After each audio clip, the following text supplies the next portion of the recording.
জুলকারনাইন আলাইহিসসালাম একবার একটি দুর্গম অঞ্চলে সফর করছিলেন।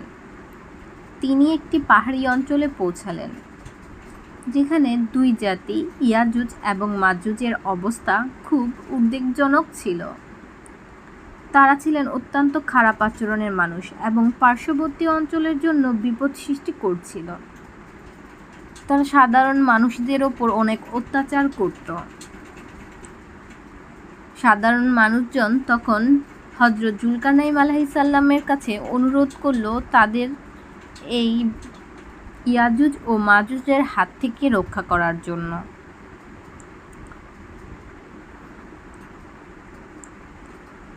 তখন হযরত জুলকারনাইন আলাইহিসসালাম তাদের জন্য একটি বিশাল দেয়াল নির্মাণ করার সিদ্ধান্ত নিলেন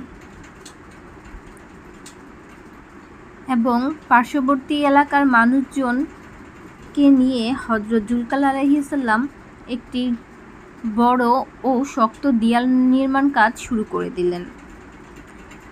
লোহা, ইস্পাত ও পাথর দিয়ে একটি উঁচা ও শক্ত দেয়াল নির্মাণ কাজ সম্পূর্ণ করলেন হযরত জুলকারনাইন আলাইহিসসালাম। এই দেয়ালটি নির্মাণ করার মাধ্যমে তিনি ইয়াজুজ ও মাজুজের আক্রমণ থেকে মানুষকে সুরক্ষা প্রদান করলেন। দেয়াল নির্মাণের পর ইয়াজুজ ও মাজুজরা সেই দেয়ালের ভিতর বন্দী হয়ে গেল এবং তাদের ক্ষতি থেকে সাধারণ মানুষ নিরাপদ হয়ে উঠল।